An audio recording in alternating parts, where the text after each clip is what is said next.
Fun fact, if Texas had Cal's quarterback, they would look better and they would have beaten Ohio State.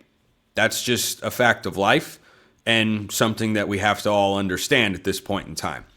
Arch Manning and DJ Lagway look terrible. Let me start with Arch Manning here.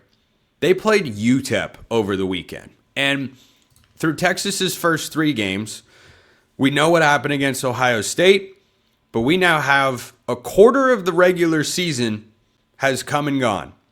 And Arch Manning does not look any closer to getting fixed. Can you all tell me what conference UTEP plays in? It's Conference USA. I won't make you wait too long.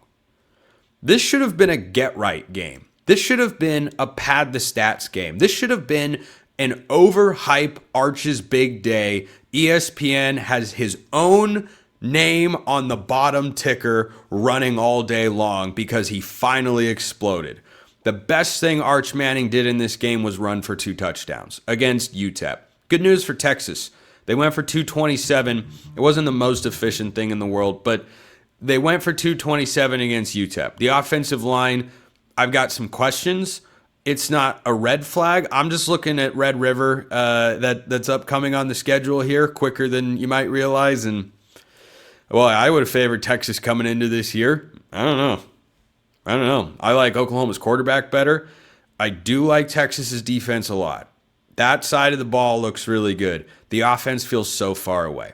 At one point in this game against UTEP, Arch Manning had 10 straight incompletions. He finished the game 11 of 25 for 114 yards with a touchdown and a pick. That's a QBR of 26.5, which is graded on a scale of 0 to 100. That's bad. Against UTEP, he looked bad. What's he going to do? Here's Texas's schedule upcoming. They've got Sam Houston this week. Please figure it out.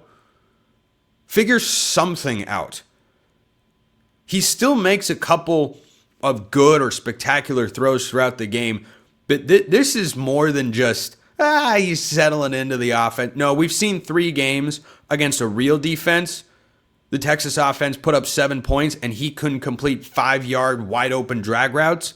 And then against San Jose State and UTEP, he's been anything but impressive. Sam Houston this week is your last tune-up because then you start, well, I was going to say you start to play real teams, but they open with Florida in the Swamp. Okay. Anyway, so then they play Oklahoma, Kentucky, Mississippi State. Those are not the toughest games in the world. Don't sleep on Mississippi State. That's in Starkville. Oh, man. I like what Jeff Lebby's doing. Mississippi State, undefeated football team, should be ranked, in case you didn't know. But anyway, Vanderbilt, Georgia, Arkansas, Texas A&M to end the year. You better figure it out by. But frankly, if you're struggling with UTEP, you're going to struggle with Florida. The problem in Florida is that DJ Lagway isn't as good as he's supposed to be, and Billy Napier is not the right head coach. The problem isn't that Florida lacks talent, or that they're going to lack home field support at the Swamp. 10 straight incompletions against UTEP is crazy work. And some of this comes down on Steve Sarkisian, by the way. Because I'm watching quarterbacks all over the country. I'm looking at Jaron Kiave Sangopolatele at Cal. I'm looking at Dante Moore at Oregon, who sat last year after struggling as a true freshman. They were in the same class. Why does Dante Moore look light years ahead of Arch Manning? They should both look like they're playing high-level football. They're not. Arch looks lost. The mechanics look inconsistent. Nothing it looks better than it did at the start of the season. And that has to come back on Steve Sarkisian at some point. It also has to come down to Arch Manning. And I think there's more of it that is on Arch right now because I saw what Sark did with Quinn Ewers the last couple of years. And, well, that's a pretty solid proof of concept that he's a good offensive coach and can be productive with a quarterback. But so far, this marriage is just not working. It is just not working out. And if it doesn't start working soon, Texas is going to be the opposite of what I've said about TCU last year, about USC in 2022, Texas is basically going to be the SEC's version of Iowa, where one side of the ball is so good, but it's wasted because the other side of the ball is incompetent. He kind of started to find something with Ryan Wingo, I mean, I'm describing 3 catches as 32 yards as, hey, they made a couple of nice connections in the game. Against UTEP, they scored 27 points at home against UTEP. Yikes. That's a major yikes. So, the Arch Manning experiment, not going well. Not going well. The final chapter of the book hasn't been written yet. But we're past the introduction at this point. You're 3 games in. If Sam Houston is ugly again, boy, some conversations are going to be had that I'm sure are already being had among some Texas fans, because this is not good. This is just straight 11 of 25. Couldn't even hit 150 yards passing against UTEP. Not good. DJ Lagway, also not good. I feel differently about these 2 guys. There is blame to the head coach and the quarterback in both of these situations, but more of the blame goes to Arch and more of the blame goes to Billy Napier in my view. Now, DJ Lagway deserves a share of the blame. I think it's 60-40 on Billy Napier. Why does this look so bad? Why does this look so hard? Why are these 2 coaches with such mega talents at schools that they are recruiting players to at a rate that puts them in the composite rosters, I don't know, top 5, 10 nationally? Why does everything look so hard? DJ Lagway, I don't care who your opponent was, when you were playing, whatever. Death Valley at night is tough. Deal with it. It's college football. Make an adjustment. Seen other people do it. DJ Lagway should be able to, for goodness sake. He threw 5 interceptions last week. I don't know what more you need to see, Florida fans. I really don't. Speaking of that game really quick, I kind of understand why Brian Kelly was upset, because LSU won and the first question was negative. I don't think it's a great look and indicative of a really strong program when the coach is that ready to snap at a question.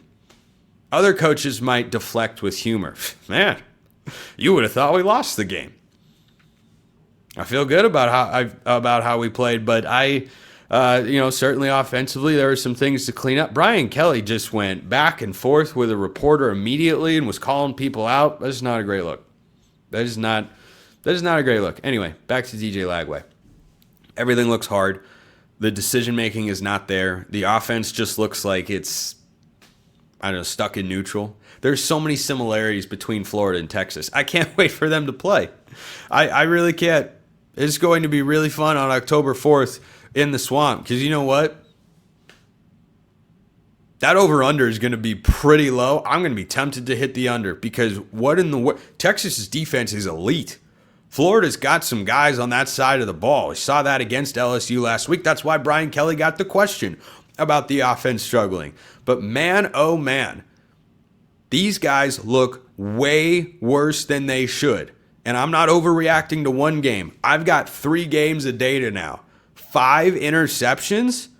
5? Man. What more do you need to see, Florida? Do you need to lose to Miami this week and then lose to Texas, be 1-4? Then does Billy Napier get fired? I don't know what the line's going to be, but Billy Napier better find a way to beat Texas, or else he might finally be out. I think he should already be gone. I said it last year. Yeah, this is not good enough. You got blown out twice in 3 games on your home field. But they gave him time, and then he figured it out on the back end. And then you look back and go, yeah, those teams he beat weren't actually as good as we thought they were going to be. Florida State and LSU was just okay. And yeah. But this is what you get. You make bad decisions at the top. This is what you get. So Florida's athletic director, I'm not saying they're fans, getting what they deserve right now.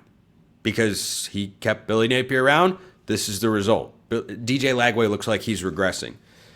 Arch Manning, boy, you better get it right against Sam Houston. Appreciate everyone listening. I will see you next time. And until then, hope you all have a wonderful rest of your day.